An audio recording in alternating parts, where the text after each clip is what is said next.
ನೋಡಿದ್ರೆ ಏನಂತ ಗೆಸ್ ಮಾಡೋಕ್ಕಾಗತ್ತಾ? ಇಲ್ಲ ಅಲ್ವಾ?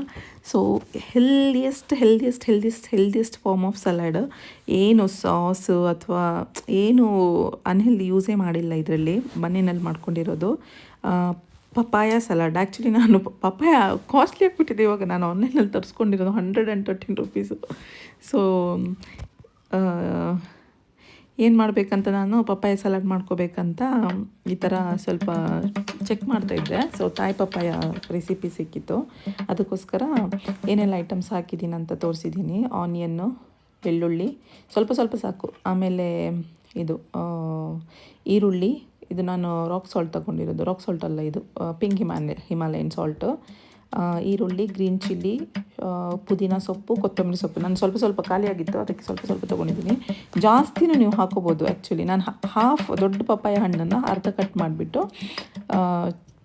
ಚೆನ್ನಾಗಿ ಥಿನ್ ಸ್ಲೈಸಾಗಿ ಗ್ರೇಟ್ ಮಾಡ್ಕೊಂಡಿರೋದು ಅದನ್ನು.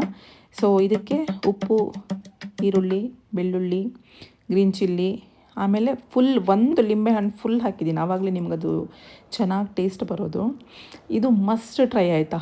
ಆಮೇಲೆ ನೆಕ್ಸ್ಟು ಕಡಲೆಬೀಜ ಮತ್ತು ಕಡಲೆಬೀಜ ಹಾಕಿದ್ರೆ ಸಾಕಾಗುತ್ತೆ. ನಾನು ಸ್ವಲ್ಪ ಎಳ್ಳು ಹಾಕಿದ್ದೀನಿ. ಎಲ್ಲನೂ ಈ ಥರ ಆ್ಯಕ್ಚುಲಿ ನೀವು ಮಿಕ್ಸಿಗೆ ಹಾಕಿಬಿಡಿ. ಈ ಥರ ಸ್ಲೋ ಆಗಿ ಸೈಡ್ ಜಜ್ಜಿದ್ರೆ ನಿಮ್ಗೆ ಈಸಿಯಲ್ಲಿ ಬರುತ್ತೆ. ಆಮೇಲೆ ಸ್ವಲ್ಪ ನಾನು ಕ್ಯಾರೆಟು ತೊಗೊಂಡಿದ್ದೀನಿ. ನೀವು ಬೇಕಂದರೆ ಕ್ಯಾರೆಟು, ಸ್ವಲ್ಪ ಸ್ವೀಟ್ ಬೇಕಂತ ಅಂದವರು ಆ್ಯಪಲ್ ಕೂಡ ಹಾಕ್ಕೋಬೋದು. ಸ್ವಲ್ಪ ಚೆನ್ನಾಗಿ ರಫಾಗಿ ಜಜ್ಜಿಬಿಟ್ಟು ಲಾಸ್ಟಿಗೆ ಎಲ್ಲ ಆದಮೇಲೆ ಕಡಲೆಬೀಜ ಮತ್ತು ಎಳ್ಳು ಹಾಕಿ, ಇದಕ್ಕೆ ನೀವು ಎಕ್ಸ್ಟ್ರಾ ಏನು ಬೇಕಾದರೂ ಹಾಕ್ಬೋದು. ಇಷ್ಟು ಸಾಕು. ನಾನು ಮಾಡಿರೋ ಮಸಾಲ ಪರ್ಫೆಕ್ಟಾಗಿ ಆಗಿತ್ತು. ಇದು ನೋಡೋಕ್ಕೆ ಜಾಸ್ತಿ ಕಾಣಿಸಿದೆ, ಅದು ತುರಿದಿರೋದ್ರಿಂದ ತುಂಬ ಕ್ವಾಂಟಿಟಿ ಜಾಸ್ತಿ ಅನಿಸುತ್ತೆ. ಆಮೇಲೆ ತೆಂಗಿನೆಣ್ಣೆ ಹಾಕಿರೋದು ಇವಾಗ. ಸೊ ನೀವು ಬೇಕಂದರೆ ಆಲಿವ್ ಆಯಿಲು ಕೂಡ ಹಾಕ್ಕೋಬೋದು. ಒಂದು ದೊಡ್ಡ ಸ್ಲೈಸು ಮಧ್ಯದಲ್ಲಿ ಮಿಕ್ಸ್ ಆಗಿಬಿಟ್ಟಿತ್ತು. ಕ್ಯಾರೆಟ್ ಹಾಕ್ಕೊಂಡಿದ್ದೀನಿ ಸ್ವಲ್ಪ, 2 ಸ್ಮಾಲ್ ಪೀಸ್ ಕ್ಯಾರೆಟ್, ದೊಡ್ಡದು ಹಾಫ್ ಪಪ್ಪಾಯ ಹಾಕಿ.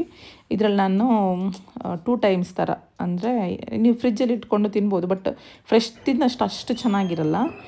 ಇದು ಮಸ್ಟ್ ಟ್ರೈ, ಸಿಕ್ಕಾಪಟ್ಟೆ ಹೆಲ್ದಿ. ಮೇನ್ಲಿ ಒಂದು ವಾರಕ್ಕೊಂದ್ಸಲ ಟ್ರೈ ಮಾಡಿ. ನನಗೆ ಖಂಡಿತ ನೀವು ಟ್ರೈ ಮಾಡಿದವರು ಹೇಳಿ, ಕಮೆಂಟ್ ಸೆಕ್ಷನಲ್ಲಿ ತಿಳಿಸಿ ಹೇಗಾಗಿದೆ ಅಂತ. ಬೇರೆ ಶಾರ್ಟ್ಸು ಇದೆ, please watch. Thanks for watching. Take care, bye.